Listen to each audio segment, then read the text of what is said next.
ഞാൻ സിനിമ തുടങ്ങുമ്പോഴത്തേക്ക് വളരെ സ്നേഹത്തോടുകൂടി എൻ്റെ കൂടെ സഞ്ചരിച്ച ഒരു മനുഷ്യനാണ് മിസ്റ്റർ മോഹൻലാൽ. വളരെയധികം നാളുകൾ സഞ്ചരിച്ച് കുറേ നല്ല സിനിമകളുണ്ടായി. അങ്ങനെ ഒരു ബന്ധത്തിൻ്റെ പുറത്താണ് ദേവദൂതൻ എന്ന് പറഞ്ഞ പടം ഞാൻ ഉണ്ടാക്കിയത്. പക്ഷേ എൻ്റെ മനസ്സിലോ എൻ്റെ സിബി എന്ന് പറയുന്ന എൻ്റെ സുഹൃത്തിൻ്റെയോ ഡയറക്ടറായിട്ടുള്ള സുഹൃത്തിൻ്റെയോ രഘുനാഥ് പറ്റിയിട്ട് എല്ലാത്തിൻ്റെയും ഒരു ആശയം, ഇത് നമുക്ക് എന്തെങ്കിലും ഇത് നമ്മൾ എന്താ പറയാൻ ഉദ്ദേശിച്ചത് ജനത്തിനെ അറിയിക്കണം എന്നുള്ള ആഗ്രഹം എനിക്കറിയാമായിരുന്നു. അപ്പോൾ അത് പലപ്പോഴായിട്ട് ഇതിൻ്റെ ഗാനങ്ങളും ഫോട്ടോഗ്രാഫി, വസ്ത്രാലങ്കാരവും SP സതീഷിനെ നേരത്തെ പറഞ്ഞത് SP സതീഷിനെ. അപ്പോൾ ഇത് ഞങ്ങൾ അങ്ങനെയാണ് ഇതിൻ്റെ ഒരു ഫോർമാറ്റിലേക്ക്. എൻ്റെ മകളുടെ ഒരു ടീമുണ്ട്, അതിൽ ബോണി എന്ന് പറഞ്ഞ ഒരാൾ ഇത് 4K ചെയ്ത് തുടങ്ങിയതിന് ശേഷമാണ് ഞങ്ങൾ എന്നോട് പറഞ്ഞത് ഞങ്ങൾക്ക് ടെസ്റ്റ് അടിച്ച് നോക്കാം.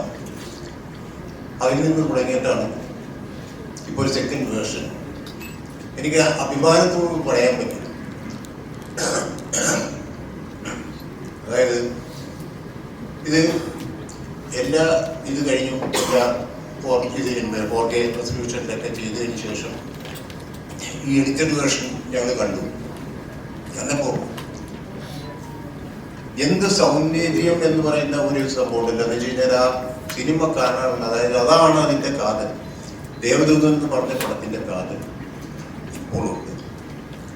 അതുണ്ടായിരുന്നില്ല എന്നല്ല, ഇന്ന് നമ്മൾ പ്രസന്റ് ചെയ്യുമ്പോൾ ഡിഫറൻറ്റ് ദേവദൂതൻ. അതിൽ 24 വർഷത്തിന് മുമ്പ് ഒക്കെയാണെങ്കിലും എൻ്റെ സുഹൃത്തായ മോഹൻലാൽ ഇപ്പോൾ ഉള്ളതിനും സൗന്ദര്യത്തിലാണ് അതിലിരിക്കുന്നത്. ഒരിക്കലും അത് ഒരു പഴകിയ സിനിമയാണെന്ന് ആരും പറയില്ല. രണ്ടാമത്തെ കാര്യം അതിൻ്റെ മ്യൂസിക്. സിനിമയുടെ വരികൾക്ക് നമ്മുടെ വിദ്യാസാഗർ ചെയ്ത മ്യൂസിക്, അതിൻ്റെ ഫോട്ടോഗ്രാഫി, ഇതെല്ലാം തന്നെ ഇന്ന് നമുക്ക് ഈ ഹൈ റെസൊല്യൂഷനിൽ ചെയ്തു കഴിഞ്ഞപ്പോഴത്തേക്കും വളരെ മാറ്റൊരക്കുന്ന വിധത്തിലാണ്. എസ്പെഷ്യലി അറ്റ്മോസ് ചെയ്ത് അവരെല്ലാവരും ഇവിടെ തന്നെ ഉണ്ട്.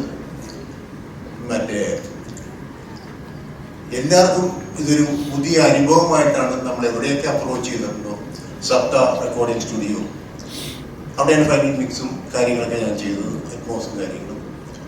ശരിക്കും പറഞ്ഞാൽ ഞാൻ ഞെട്ടി. എന്ന് വെച്ച് കഴിഞ്ഞാൽ അവിടെ അവർ കാണിച്ചു തന്നപ്പോഴത്തേക്കും, മിക്സി കഴിഞ്ഞിട്ട് കണ്ടു കഴിഞ്ഞപ്പോഴത്തേക്കും ഇത്രയും ഒരു സംഭവം ഉണ്ടല്ലോ ഇതിൽ. വിദ്യയുടെ പ്രീ റെക്കോർഡിങ്, സോങ്സ്, കാര്യങ്ങളെല്ലാം തന്നെ എടുത്തു പറയേണ്ടത്. ഇന്നത്തെ കാലഘട്ടത്തിലും പഴയതല്ലാത്ത ഡ്രസ് കോഡ് അതിലുണ്ടായിരുന്നു. ആ ഡ്രസ്സ് എന്ന് പറയുന്നത് SP സതീശന്റെ മാത്രമാണ്.